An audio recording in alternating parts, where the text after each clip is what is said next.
Mesdames, Mesdemoiselles, Messieurs, bonjour, bienvenue sur Elvic TV Résistance. Il est exactement, nous sommes à 9 heures passées ici à Bamako au Mali. Merci de votre fidélité à la voix de la résistance panafricaine.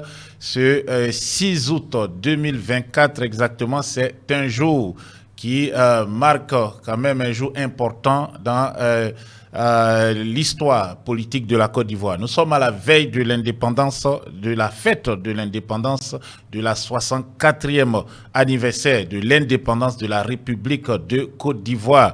On s'attend ce soir à ce qu'Alassane Dramane Ouattara, président autoproclamé, qui se maintient par la force à la tête de l'État ivoirien, prononce un discours à la nation dans lequel, en tout cas, beaucoup d'Ivoiriens attendent qu'il jette l'éponge pour une élection de sortie de crise, une élection qui doit se tenir en 2025. Mais cela, c'est le rêve. La réalité est que Alassane Dramane Ouattara, comme il a fait au mois de mai passé, peut encore dribbler les Ivoiriens.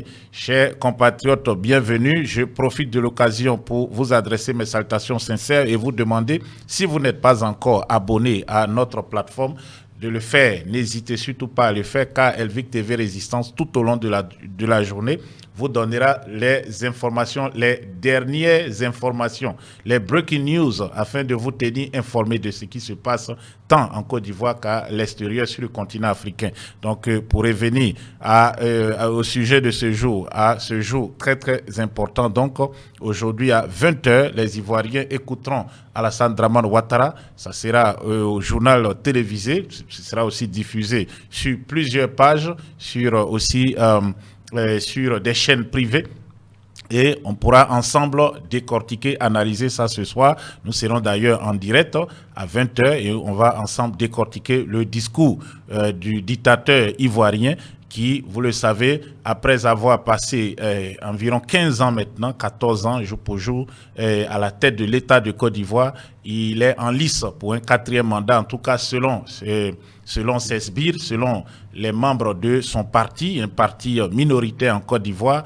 Alassane Dramane Ouattara serait candidat à un 4e mandat. Pour cela, il y a des rassemblements qui sont organisés un peu partout sur toute l'étendue du territoire national afin de sensibiliser le peuple ivoirien, un peuple meurtri, un peuple qui ne sait à quel sein se vouer, car vous le savez, ce peuple-là, la majorité des gens à Abidjan ont été déguerpis d'hommes à la rue. Des centaines de milliers de personnes sont jetées à la rue. Et il y a aussi, comme vous le savez, une pauvreté accrue, la cherté de la vie, autant de questions qui n'ont pas trouvé réponse sous la gouvernance de M. Ouattara. Ajouté à cela, M. Alassane Dramane Ouattara a reçu des pushistes tels que le général Brice Oligui Nguema du Gabon en Côte d'Ivoire. Nous voyons ici Brice Oligui Nguema et sa délégation dans le palais présidentiel de Côte d'Ivoire. Et puis, le même Alassane Dramane Ouattara a reçu aussi le colonel Paul-Henri Sandaogo Damiba du Burkina Faso, mais il fustige les pays qui aujourd'hui amorcent une transition, des pays qui sont en train de lutter pour venir à bout du djihadisme. Il est aujourd'hui l'un des plus gros déstabilisateurs de la sous-région ouest africaine. Donc, que dira-t-il? Parlera-t-il de la question aussi de la CEDEAO? On le sait, car ces pays ont décidé de quitter la CEDEAO. Donc, autant de questions que nous aurons ensemble l'opportunité de discuter ce soir. Ajouté à cela, comme je le disais tantôt, il y a les déguerpissements forcés, les centaines de milliers de personnes dans toutes les communes d'Abidjan, que ce soit à Yopougon, à Cocody ou à Tekoubé, Port-Boué, etc., des centaines de milliers de personnes ont été jetées à la rue et aujourd'hui doivent vivre à l'intempérie sous cette saison pluvieuse. Nous sommes en période de pluie en Côte d'Ivoire et un peu partout en Afrique de l'Ouest. Ces populations n'ont que leurs yeux pour pleurer, ils sont dans l'amertume. Écoutez ce jeune homme. Ils ont cassé les coins. On ne travaille pas, on vient, on a arrêté. Ça fait une semaine maintenant, je vois que mes petites économies que je faisais, les jours en jour, ça diminue seulement. L'argent ne rentre pas, mais toujours là, on sort. Moi, je ne suis pas content de cela. Moi, c'est ici, il vendait. C'est un magasin, ici, n'est pas mon magasin, mais il travaille pour quelqu'un. Ça fait maintenant 10 ans. Voilà, donc comme vous avez pu le voir, des enfants qui se débrouillent, qui sont aujourd'hui à la rue, ils doivent retourner à la rue. Souvent, ce sont des orphelins qui se battent pour avancer. Mais aucune politique sociale, en premier lieu, qui a été mise en place par le RDA, dirigé donc par M. Ouattara au pouvoir, mais pire, il s'attaque à ces pauvres qui luttent pour sortir de la précarité. Ces personnes qui ont souvent des petits commerces, qui payent des impôts aux mairies, qui payent des taxes et qui, en lieu et place d'utiliser ces taxes pour améliorer leurs conditions de vie, on paye plutôt des forces de police pour venir les déguerpir. Nous assistons ces jours-ci à Abidjan à une grande campagne de déguerpissement des rues et aussi de certains quartiers tels que le quartier d'Adjamé Village. Autant de questions, on espère que M. Ouattara va se prononcer là-dessus ce soir en vue de la cohésion sociale en Côte d'Ivoire. Et puis, il faut le dire, nous sommes à quelques mois de l'élection présidentielle d'octobre 2025. L'élection doit se tenir en octobre, donc, comme je disais, donc, nous sommes à environ 13-14 mois.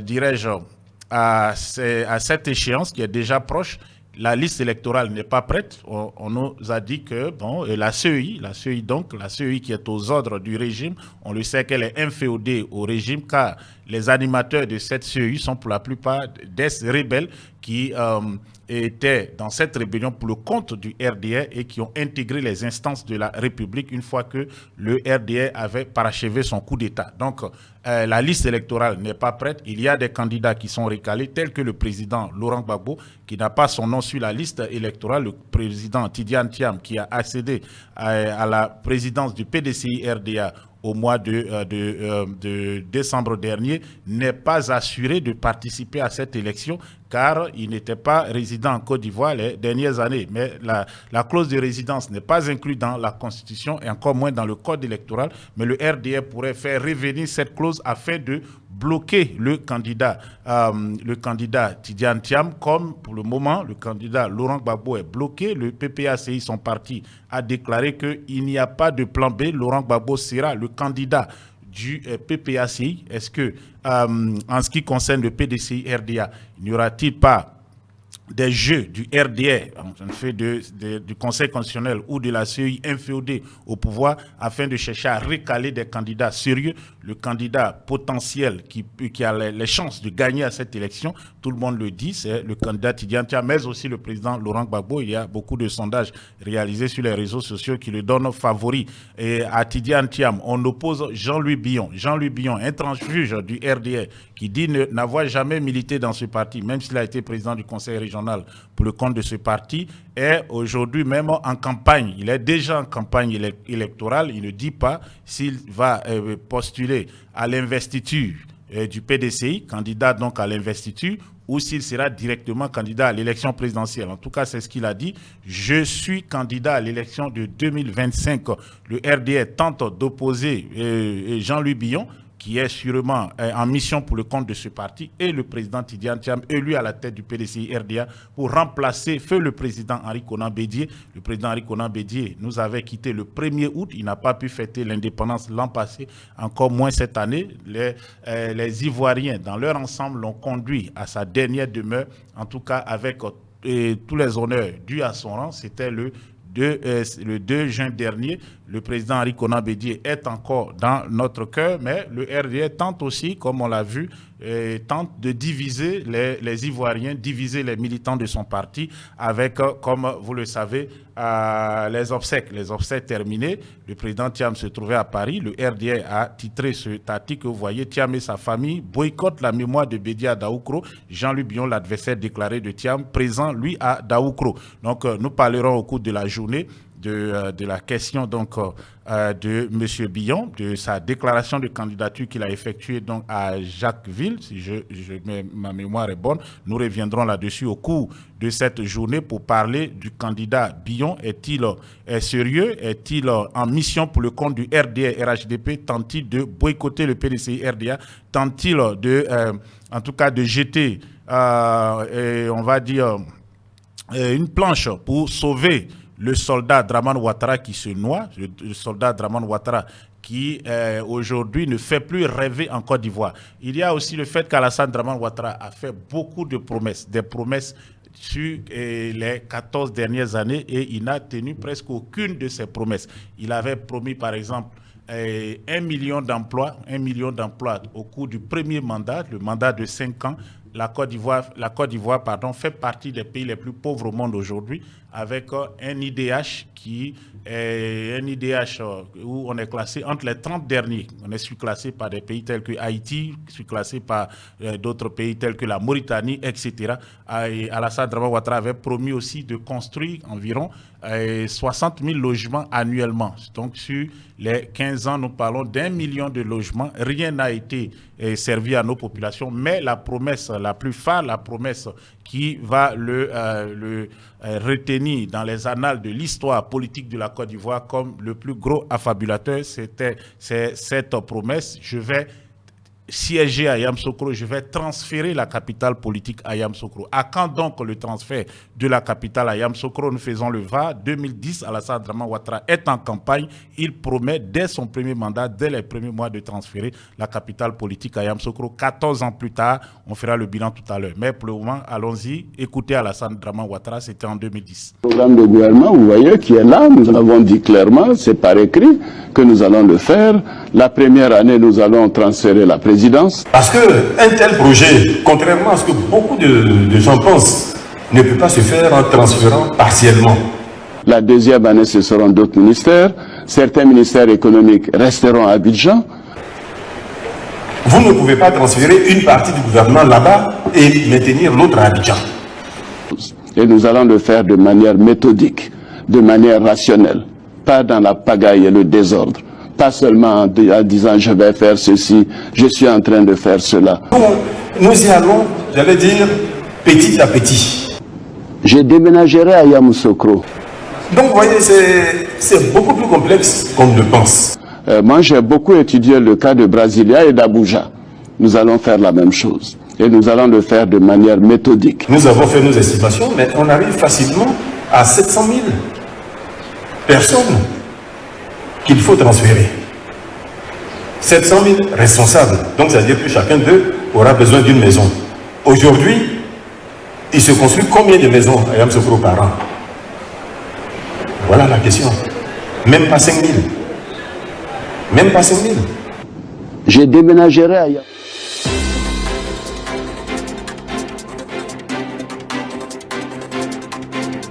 Voilà, bienvenue à ceux qui nous rejoignent sur en tout cas cette plage informative donc d'Elvic TV Résistance. Vous avez écouté le discours d'Alassane Dramane Ouattara sur un plateau de Télé Africa 24. C'était au cours de l'élection présidentielle de 2010. Dramane Ouattara était en campagne. Ici, vous avez aussi son ministre Bruno Koné-Nabagné, porte-parole de son gouvernement à une période, qui s'adressait aux députés, aux représentants de la nation. C'était à l'Assemblée nationale. Donc, Bruno Koné-Nabagné qui, en tout cas, bat du réveil de la main toutes les affirmations d'Alassane Dramane Ouattara. Il faut transférer 700 000 personnes, 700 000 fonctionnaires publics pour siéger dans la capitale. C'est un gros mensonge.